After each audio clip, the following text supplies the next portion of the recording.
Muchísimas gracias, señor viceministro, por una excelente presentación. Le voy a pedir que por favor baje un ratito, después va a volver a subir, pero vamos a tener un cambio de escenario porque viene la hora CC. ¿Me ayudan a ir cambiando el escenario? Mientras tanto, les voy a ir presentando a las siguientes personas que nos van a acompañar en la hora CC. Vamos a tener como entrevistador a Gonzalo Castro de la Mata, que Gonzalo en realidad es ecologista y tiene un montón de estudios en ciencias ambientales, pero hoy va a ser de comunicador y de entrevistador. Gonzalo es experto en temas de desarrollo y medio ambiente, tiene un PhD en ecología y además es presidente fundador de Ecosystem Services, que es una empresa consultora en temas ambientales. Ha trabajado mucho tiempo en el GEF en temas de biodiversidad, manejando muchos proyectos a nivel mundial. Vamos a llamar también a Jean Gabriel Dus. Jean Gabriel es el representante de la COSUD en Perú y está a cargo del programa global. Jean Gabriel es economista ambiental también y tiene estudios en energía renovable. Tiene 4 meses en el Perú, pero parece que tuviera 4 años, porque conoce un montón de todos los proyectos de cambio climático. Vamos a llamar también para la hora CC a Guillermo Dulanto, que es el director ejecutivo del CEPLAR de Piura, el Centro de Planificación Regional de Piura. Él también es economista, tenemos varios economistas, y también tiene una maestría en ESAN, en Administración de Empresas. Ha escrito varias publicaciones y tiene experiencias en economía regional y en microeconomía. Tenemos además, vamos a tener también la representación de un líder comunitario, que es Zenón Gómez. Él es un pequeño agricultor de la comunidad de Coriñahui en Puno.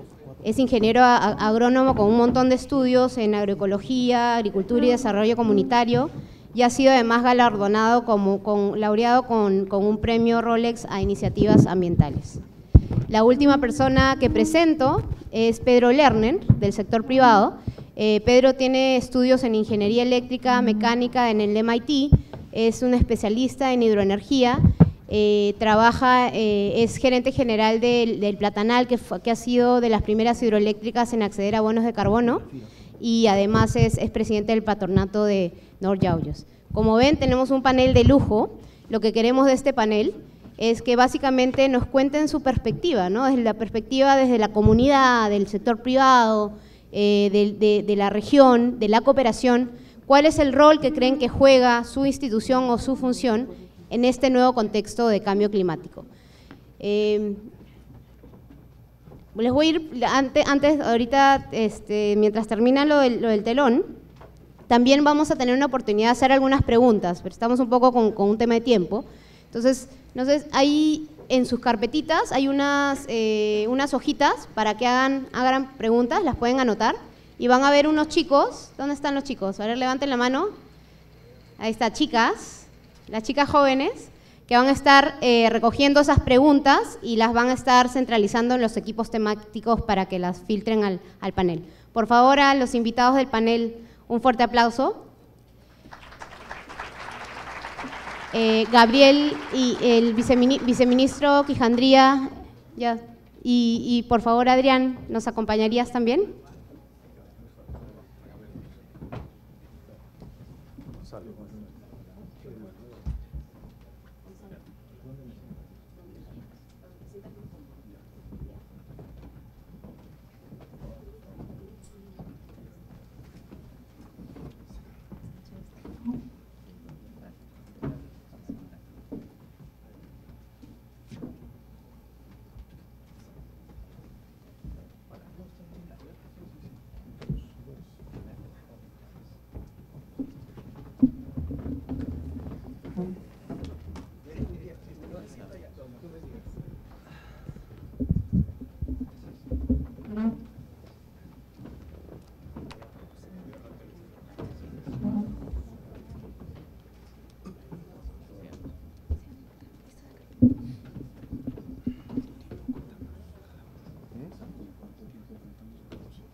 Bueno, gracias por la invitación. Vamos a empezar esta sesión.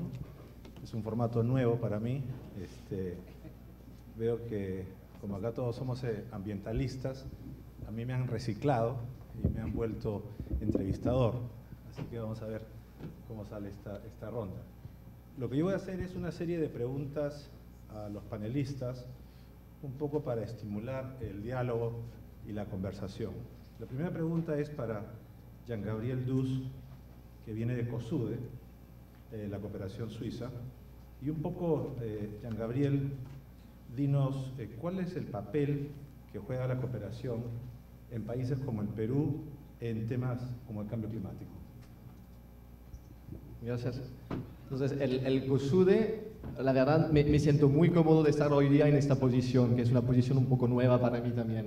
En el sentido que el COSUDE hoy día en Perú tiene instrumentos completamente diferentes de lo que tenía. ¿Y por qué? Por desafíos como el cambio climático. Tenemos aquí en la región casi 50 años de colaboración. Y hace poco tuvimos que cambiar y que reestructurar nuestra organización para realmente dar una respuesta que sea por parte nuestra, pensamos, una respuesta de calidad frente al desafío del cambio climático. Es decir, que hoy día en la región del COSUDE tiene un enfoque sobre cambio climático y agua. Y pensamos que tenemos que venir aquí con una cooperación muy de calidad, en el sentido que empujamos intercambios entre científicos suizos y peruanos. Buscamos realmente desarrollar innovaciones en la región. Intentamos tener también, llevar todas las experiencias prácticas que hay en Perú en otros gremios internacionales. Es decir, que pensamos que este cambio climático, estos desafíos, no es un nuevo agenda para una agencia de cooperación, pero sí tuvimos realmente que repensar cómo trabajamos como agencia. Es decir, que antes teníamos realmente, y a menudo así se ve, como la agenda de cambio climático y la agenda de desarrollo, pero pensamos que hay un solo agenda, la agenda de desarrollo. A menudo se habla de 100 billones de dólares por el cambio climático y al lado se habla de casi 120 billones de dólares para todo el tema de la lucha contra la pobreza. A menudo se ve como dos agendas. No pensamos que hay dos agendas, pensamos que hay uno que tiene que aprender del otro. Y así el programa como el nuestro lo miramos como un puente entre estas dos agendas, el desarrollo, la lucha contra la pobreza y el cambio climático. Y es así que nos miramos aquí en Perú y que pensamos que tenemos algo que aportar, estar al lado así del país frente a estos desafíos. Muchas gracias. Entonces, hablando del desarrollo, tenemos al señor Zenón Gómez, que viene de una comunidad en Puno y que tiene intereses en agricultura. ¿Ustedes ya ven problemas con la agricultura? ¿Están preocupados? ¿Qué están haciendo para adaptarse al cambio climático? Muchas gracias. Efectivamente, hay dos formas de percibir el cambio climático. Por un lado, la percepción que todos compartimos en este momento, que es como han caracterizado, una visión catastrofista, desesperante del cambio climático, con todos los datos que permanentemente se muestran que todo se está reduciendo y estamos al borde del colapso. Esa es una mirada que sí se comparte en la comunidad, nos afecta, nos preocupa, pero también al mismo tiempo se percibe el cambio climático como una posibilidad, y de eso nos está hablando. Por lo siguiente, en términos de agricultura, el hecho de que haya cambiado la temperatura hace que los pisos de cultivo estén subiendo. En un momento lo mencionó el señor viceministro. Por ejemplo, la papa se cultivaba hasta 3.900 metros hace 20 años. Ahora esa papa ya ha subido a 4.100. En el altiplano ya se tienen los frutales de los valles. El maíz de altura se ha diversificado alrededor del lago Titicaca. Entonces, por ese lado, se ve como una posibilidad porque ya tenemos una cartera de cultivos más amplia. La pregunta es ¿hasta cuándo? ¿Hasta dónde va a subir esto? Porque de todas maneras, esto tiene un riesgo de que los factores extremos climatológicos, falta de agua, sequías, heladas intensas, granizadas, también van a afectar. Por otro lado, el tema de que el ciclo pluvial, o sea, en la época de lluvia, se ha acortado y se ha movido. Entonces, estamos adaptándonos en términos de buscar, encontrar nuevas fechas para la instalación de cultivos y también encontrar estrategias para la defensa, entre comillas, de las plagas y enfermedades, que ahora son, además de las que existían, que han intensificado su ataque, su intensidad, hay nuevas plagas, hay nuevas enfermedades a las que tenemos que encontrar alternativas. Obviamente, en el conocimiento tradicional hay varias, a nivel de las plantas que son las que hacen ahuyentar a las plagas, todo aquello, pero el punto de la preocupación nuestra es que, aparte de que existe capacidades en la comunidad, no tenemos el respaldo desde el Estado para encontrar estos mecanismos, ubicarlos en las políticas nacionales, regionales y locales en cuanto a lo que es las medidas de adaptación al cambio climático.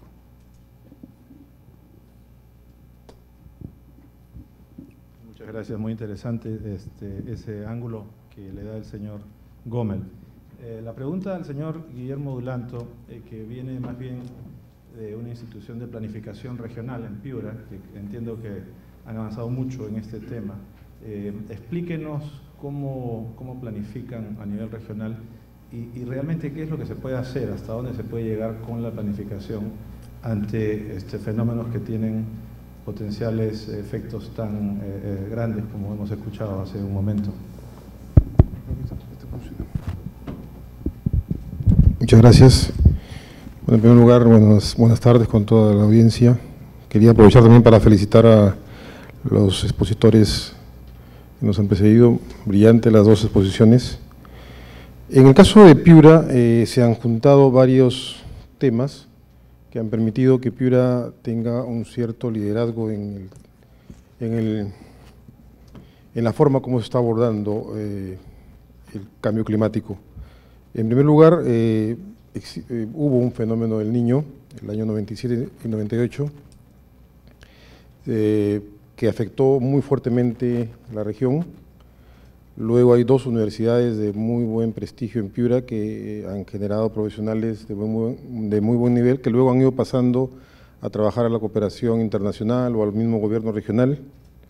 La misma cooperación internacional ha apoyado mucho estos temas en Piura y entonces se ha generado una dinámica con la misma sociedad civil y con los actores productivos incluso para abordar los temas de mitigación, de adaptación, de seguridad alimentaria, que es un efecto del cambio climático que en Piura tiene mucho efecto y se nota, y también en el tema de la tecnología que estamos ahora tratando de abordarla. El CEPLAR como centro de planeamiento estratégico que ha sido creado en Piura, recién en diciembre del año pasado, no ha visto estos temas, digamos, estos han sido vistos más por la Gerencia Regional de Recursos Naturales y Medio Ambiente. Tengo entendido que la gerenta de esta gerencia de Piura va a estar mañana aquí en el evento, en un panel también, y ella podrá contarles con mucho más detalle los aspectos específicos de cómo se ha desarrollado estos avances. Pero en general, actualmente, desde el CEPLAR, sí estamos elaborando el Plan Regional de Desarrollo Concertado 2012-2016, y uno de los ejes importantes es el eje ambiental, que por otra parte es un eje transversal en todos los ejes, ¿no? Porque como ustedes comprenderán, el cambio climático afecta todas las actividades productivas y los efectos en el tema social son muy fuertes. Entonces, estamos, por ejemplo, Piura ya tiene aprobado la Estrategia Regional de Cambio Climático, ya está siendo implementada. Y en el tema de mitigación se ha visto muchos temas para ver, por ejemplo, el tema de bosques, para trabajar el tema del efecto carbono y el pago que puede haber por el mejor uso del bosque en la Sierra de Piura sobre todo. El tema de la vulnerabilidad también es un tema que está siendo trabajado. Hay una comisión ahora que es una comisión multisectorial para ver el cambio, para ver cómo se aborda estos cambios climáticos. Lamentablemente, por ejemplo, y se mostró ahora la cuenca del río Piura, el río Piura no tiene embalse, no tiene embalses en la parte alta, y esto hace que cuando hay lluvias viene fuertemente a las zonas agrícolas y a la zona urbana y causa un efecto muy fuerte ahí, un daño muy fuerte. Entonces ahora estamos trabajando con una comisión multisectorial con el apoyo justamente de la cooperación alemana para trabajar estos temas. El tema de la seguridad alimentaria lo estamos trabajando con un programa, un sistema regional de apoyo a la primera infancia. Nosotros consideramos, y el presidente considera que es el megaproyecto más grande que tiene en su gestión, hacer que la seguridad alimentaria permita que los niños, las madres gestantes incluso, tengan una provisión de alimentos tal que les permita no estar desnutridos. O sea, se sabe que un niño que no es nutrido en los primeros años tiene efectos y daños que ya no son recuperados después. Y el tema de la tecnología también es importante para que los productores tengan un sistema de producción más eficiente. El tema de la ineficiencia en la producción causa daños que aceleran los problemas en el cambio climático, que genera el cambio climático, ¿no? Entonces, por ejemplo, en Piura, en el caso del uso del agua, hay un uso de agua tan irracional que en el Bajo Piura, por ejemplo, se siembra arroz, el precio casi es gratis, digamos, y es muy bajo y en otros casos no pagan el precio. Y esto hace que se use agua en una zona que es casi un hueco, es una poza, no hay un buen drenaje del agua, el agua está generando una salinización de tierras y esto genera problemas muy grandes. Entonces, un centro de innovación tecnológica podría darle a los agricultores las pautas para poder sembrar otros cultivos con mejor tecnología y que esto vaya mucho mejor, ¿no? Muchas gracias. Ahora, una perspectiva del sector privado, una pregunta a Pedro Lerner. Pedro es ejecutivo y empresario de un grupo importante peruano, tanto por el lado del cemento, que es la fabricación del cemento es una fuente importante de emisiones, pero quizás también por el lado de la hidroeléctrica El Platanal, que ha sido una apuesta importante en la energía renovable y que seguramente algún riesgo debe tener con respecto al cambio climático por la presencia del agua y por los riesgos de desastres.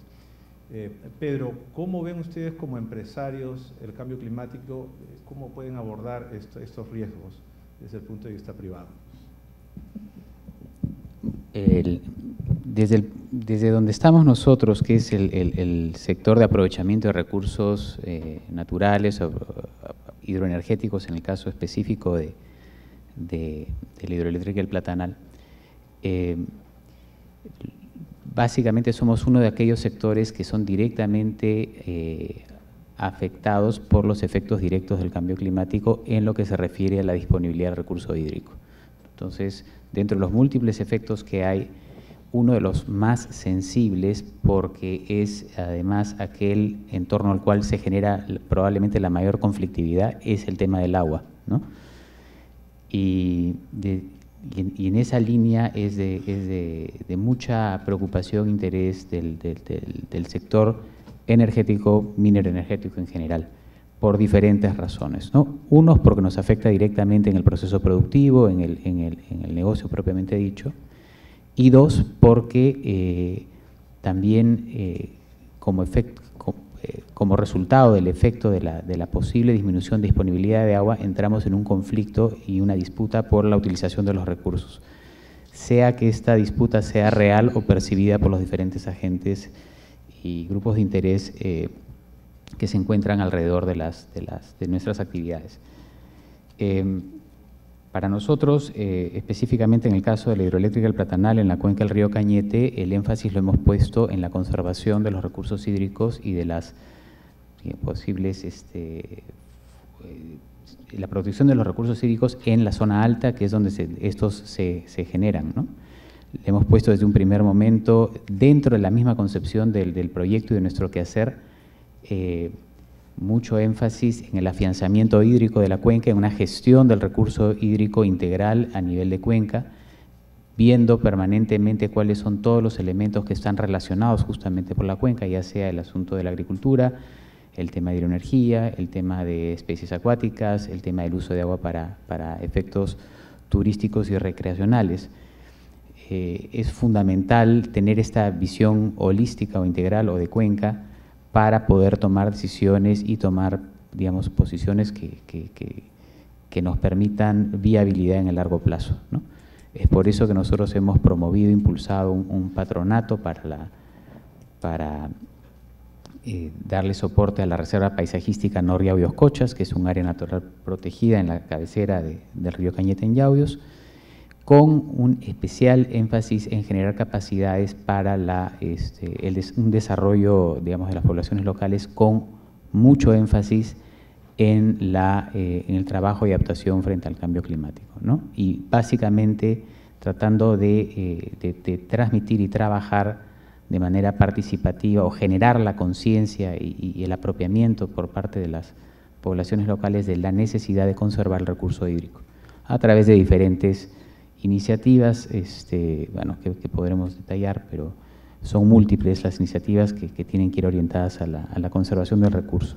Justamente, uno, porque nos da viabilidad en el largo plazo, y dos, porque también reduce un potencial fuente de conflicto. Muchas gracias. Muy interesante ese ángulo, ustedes como empresarios conservando la cuenca.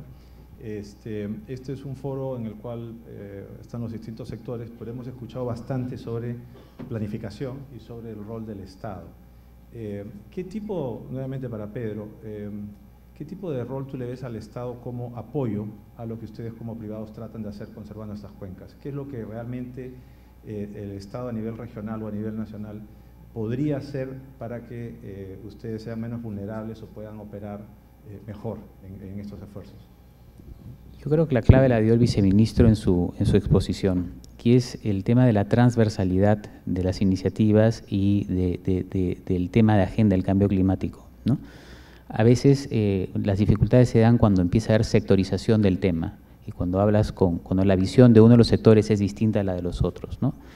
El tema del agua en particular es un tema eminentemente multisectorial, donde uno no puede decir que sea privativo de un sector específico, por más que tradicionalmente siempre se le ha vinculado principalmente al tema de la agricultura y el tema de uso poblacional. Pero yo creo que en la medida en que hay una gestión integrada, concertada de los diferentes sectores del Estado y haya coherencia, ¿no?, en las iniciativas y en las normas, eso va a simplificar tremendamente el quehacer del privado, porque va a saber básicamente cuáles son las reglas dentro de las cuales tiene que moverse y cuál es el papel que debe cumplir. La dificultad se da cuando estas iniciativas son contradictorias y el privado termina en una situación de parálisis, porque no puede avanzar, no puede avanzar, ¿no?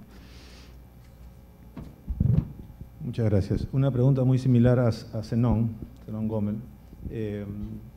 Ustedes como agricultores están haciendo esfuerzos, como me dice, para adaptarse y han avanzado bastante. Nuevamente, ¿qué es lo que puede hacer el sector público para apoyarlos, tanto a nivel regional como a nivel de gobierno central? Yo creo que este es el rol del Estado. Mire, hay una demanda de tener propuestas en la siguiente medida. Uno, que la adaptación al cambio climático pasa por reconocer las potencialidades locales que tenemos como país. Yo no quiero partir diciendo que no tenemos nada, sí tenemos. ¿Y eso dónde está?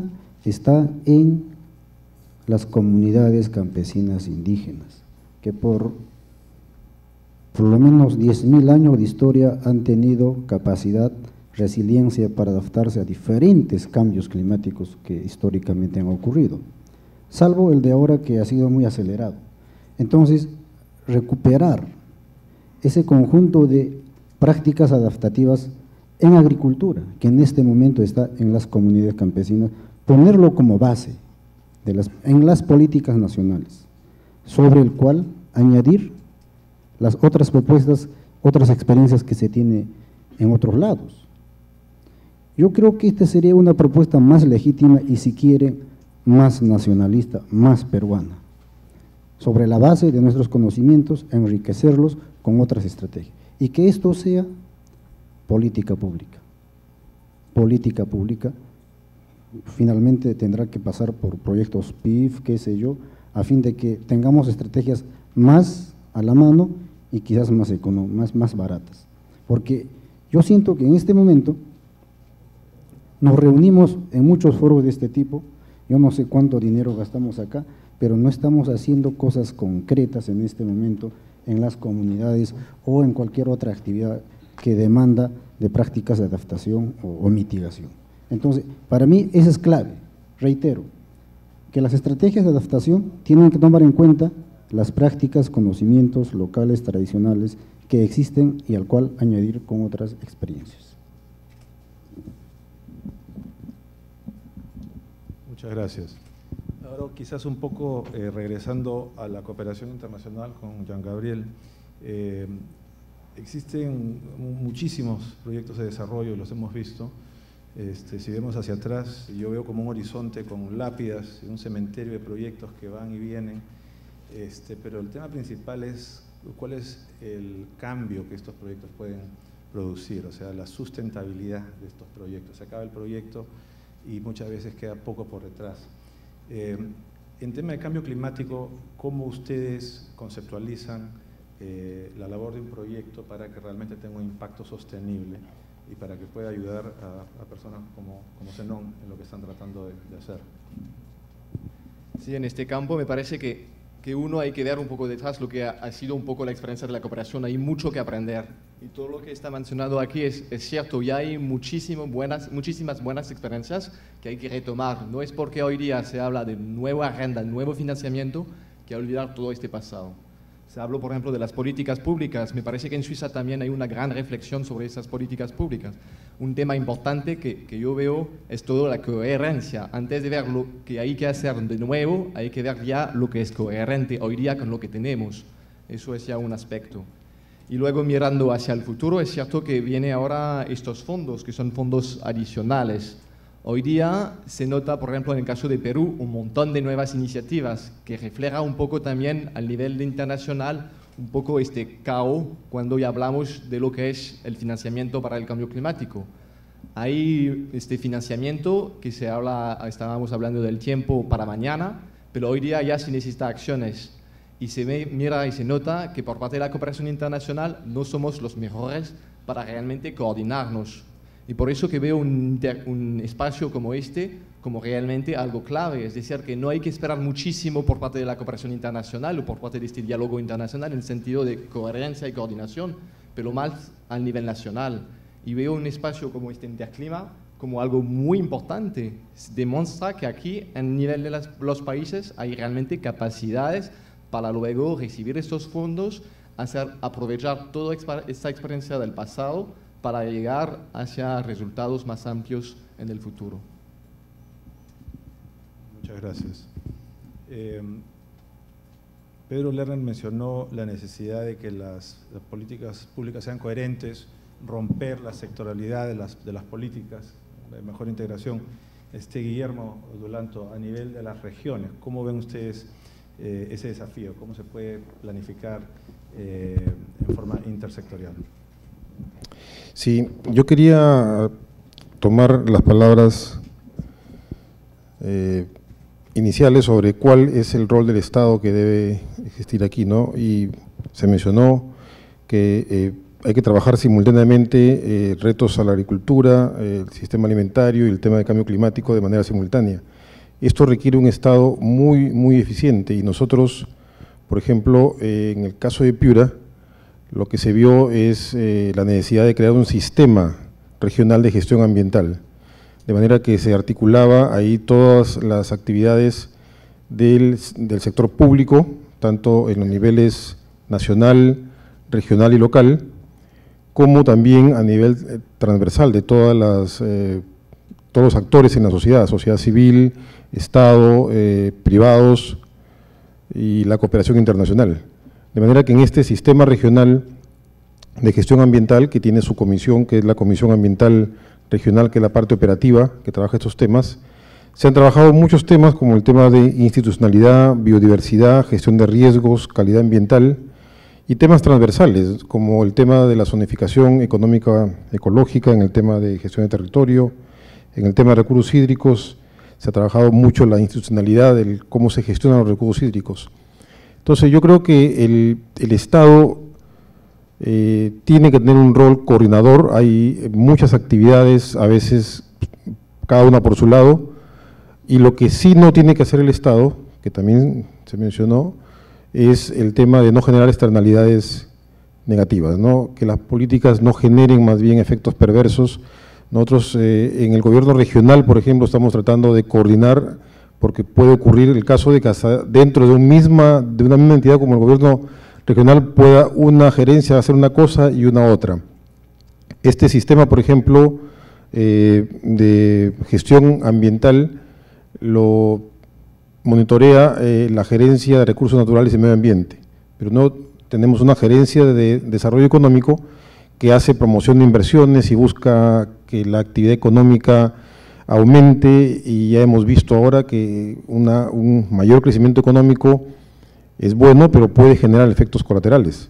Entonces, como anécdota les cuento, el día de ayer o anteayer nos envía un correo un biólogo de Piura que pertenece a este sistema y nos reenvía una presentación de la Gerencia de Desarrollo Económico, de la parte de promoción de inversiones, donde se hace una promoción de todo lo que tiene Piura, las bondades que tiene Piura, tiene agua, una ubicación geopolítica estratégica para hacer un hub, 2 puertos, aeropuertos, energía, todo, ¿no? Y entonces él nos reenvía la presentación y nos dice, ahora entiendo por qué no piensan en el bosque, dice, ¿no?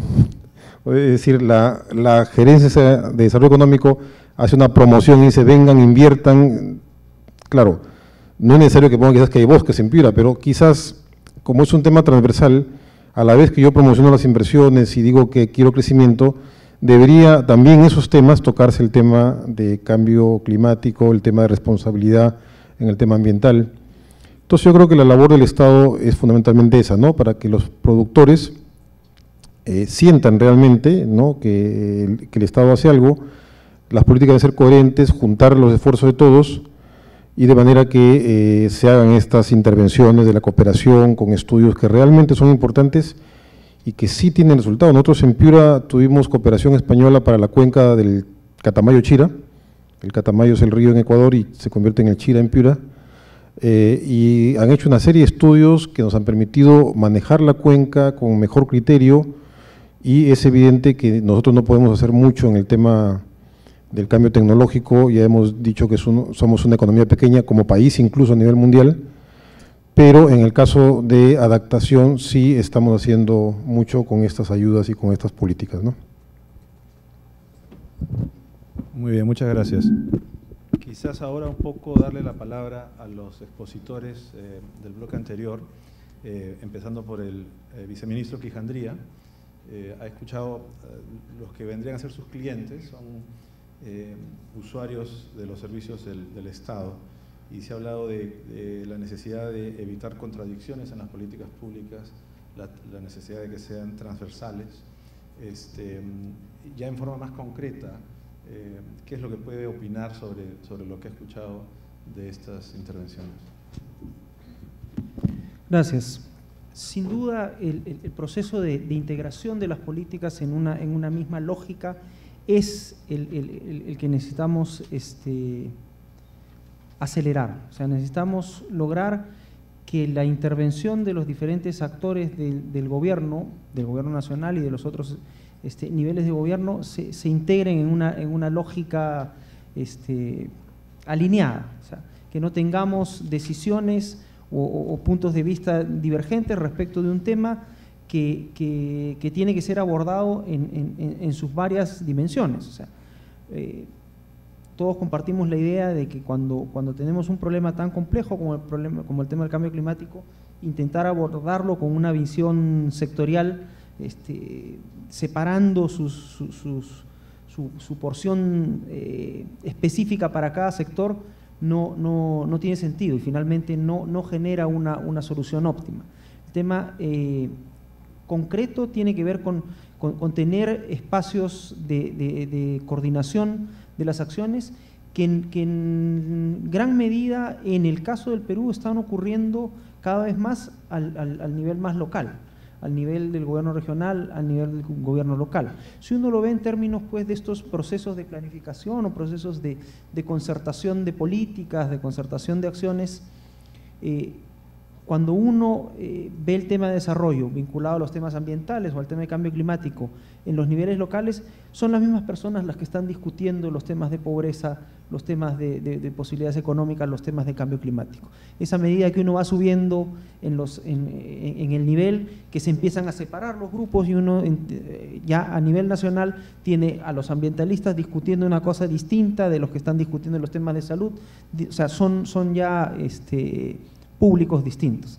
El tema es cómo hacemos para hacer que esta discusión ocurra en todos estos niveles, porque tiene que ocurrir en todos estos niveles, pero que se potencie el trabajo específico, como decía, también lo señalaba ahí, territorializado, o sea, puesto sobre un mapa, puesto sobre un territorio que es finalmente donde ocurren las decisiones.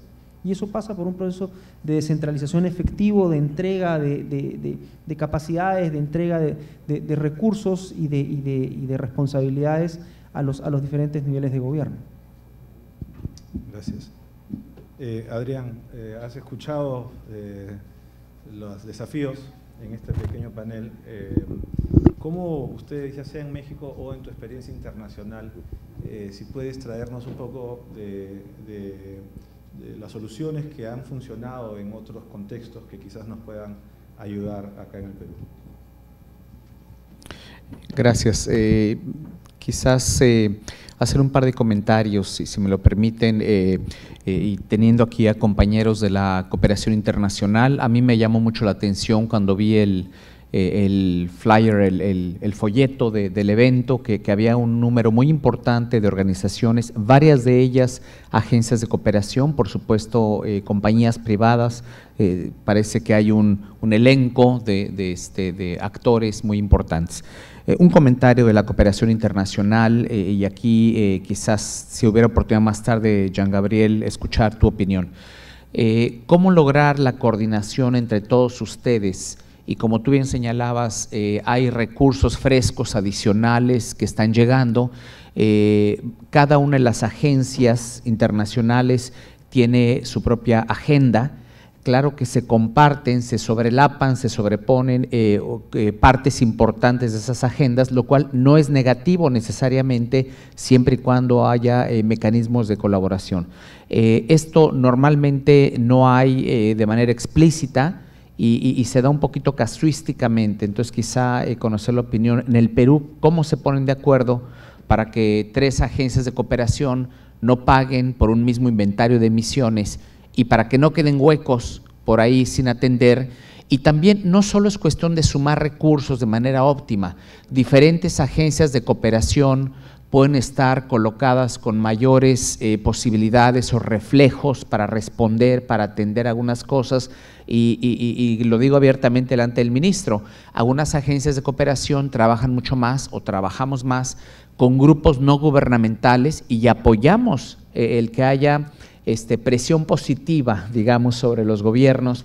Pero no solo es presión, con esto termino mi comentario, sino también creo que las agrupaciones no gubernamentales, sin perder su independencia y autonomía, deben también de levantar la voz y apoyar cuando hay buenas políticas públicas que quizás no sean populares, pero son buenas, son impecables, son buenas para la colectividad, pero puede haber golpeteo político de minorías o de algunos agentes, y ahí también sería deseable, en mi opinión, que los grupos no gubernamentales y las agencias de cooperación no dejen solo a los gobernantes cuando tienen el valor político para tomar decisiones correctas, ¿no? Ahí dejaría mi comentario. Sí, retomando un poco lo de estas 2 agendas, pienso que en el caso de la cooperación hubo muchísima experiencia sobre eso mismo, la coordinación, la agenda de París y luego todo ese trabajo. Ahora que se habla de una nueva agenda, hay que retomar todo eso, no olvidarlo al momento de hablar de cambio climático, pero además cuando se habla, por ejemplo, de efectividad de la ayuda, no es solamente efectividad. En el caso de cambio climático se habla de eficiencia.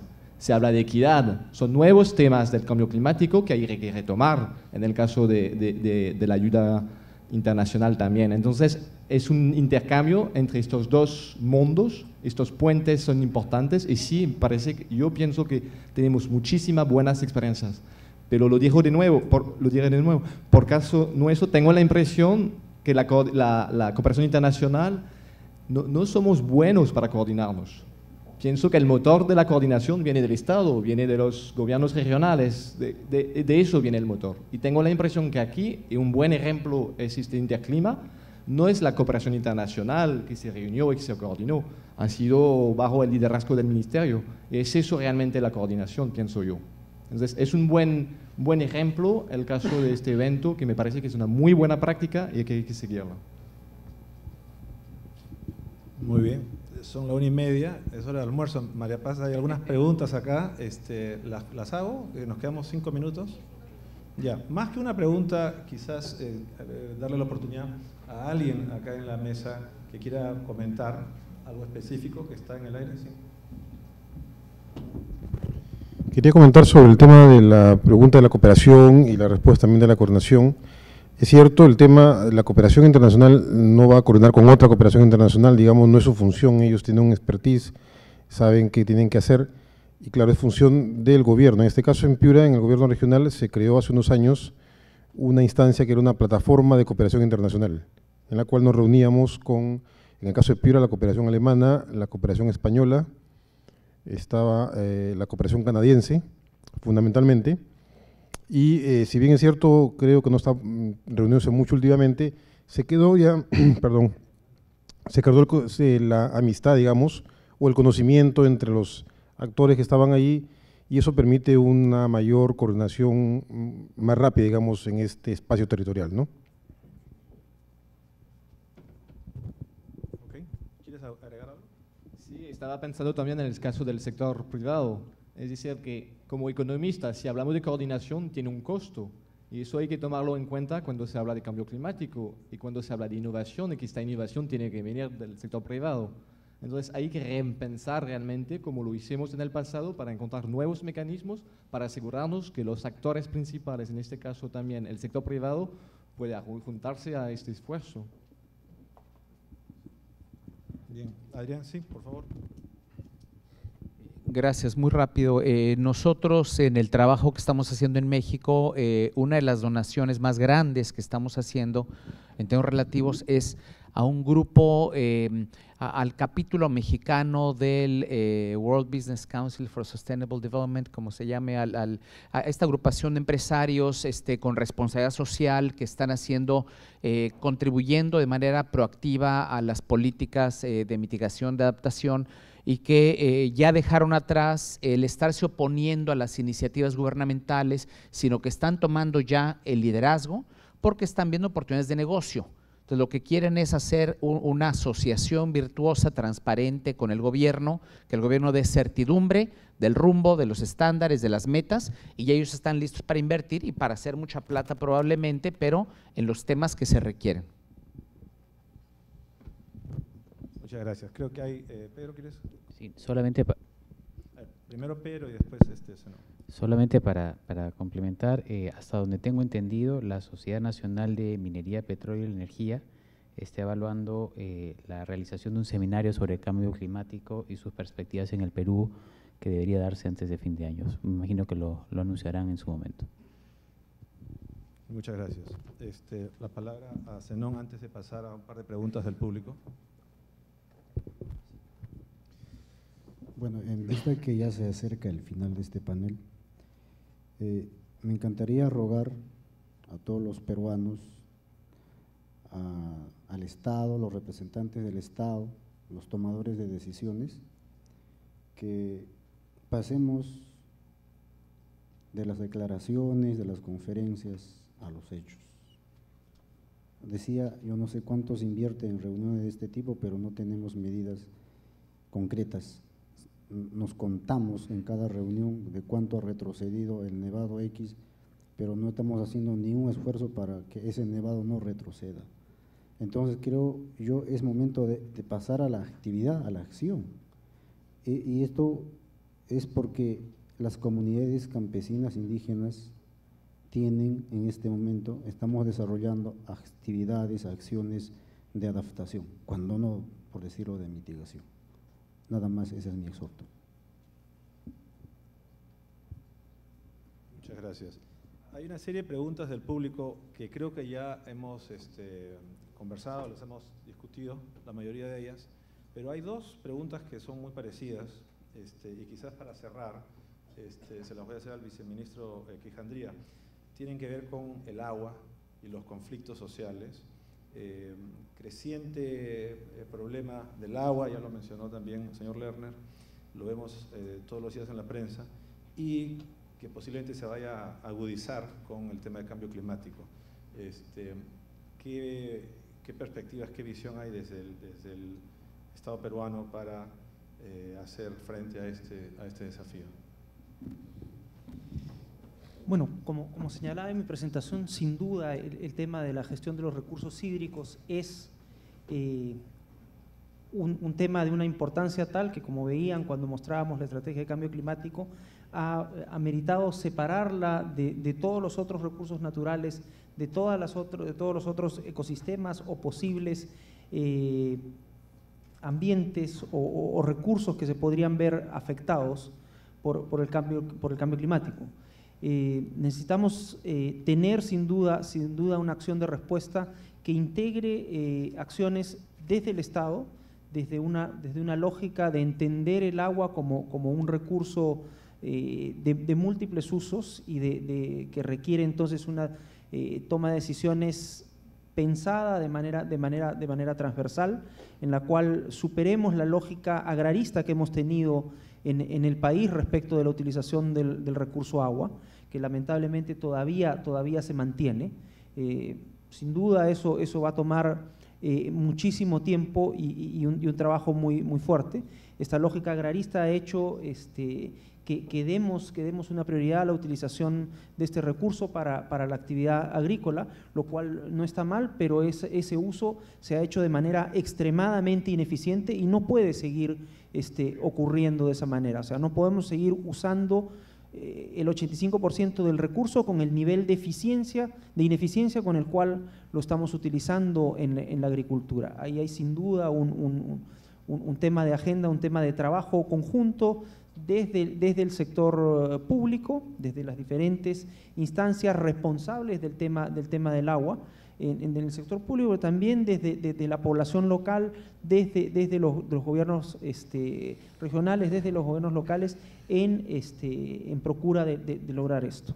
Sin duda hay un reto enorme que tiene que ver con cómo hacemos para contener el agua que se está yendo en este momento o que está generándose por el derretimiento rápido, y ahí hay temas que están vinculados a cerrar esta brecha de infraestructura, esta brecha en este caso vinculada al tema de los reservorios, donde el sector privado debería tener un papel fundamental. Tenemos una coexistencia de la actividad productiva minera en la zona andina con la zona de glaciar.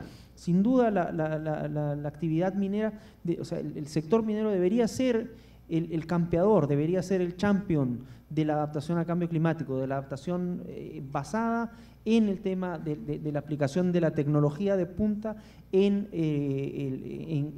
gestionar el agua, en retener el agua.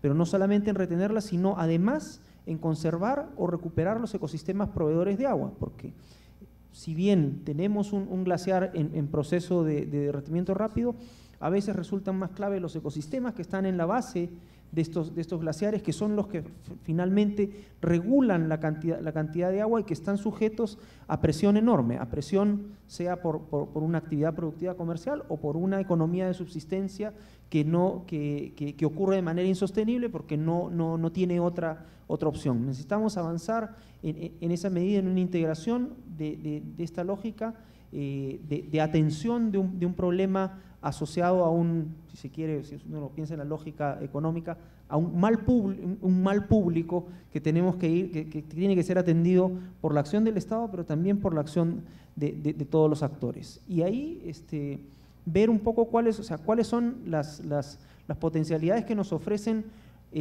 los recursos naturales que actualmente tenemos y la dinámica de crecimiento por la que hemos optado en este país, que está vinculada al tema del aprovechamiento de los recursos naturales. O sea, ¿cómo hacemos para que esa dinámica o para que esa decisión nos lleve hacia la transición hacia una economía más sostenible? ¿Cómo hacemos que la utilización actual de los recursos naturales, renovables o no renovables, genere la base, a partir de los ingresos que genere la base de la siguiente etapa, la siguiente etapa de crecimiento del país, y una etapa en que esperaríamos que esté más basada en el conocimiento, más basada en la aplicación del valor agregado?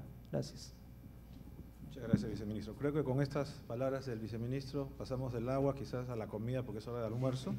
Quiero agradecer a los panelistas por esta interesante discusión y darle la palabra a María Paz para que nos diga qué hacer.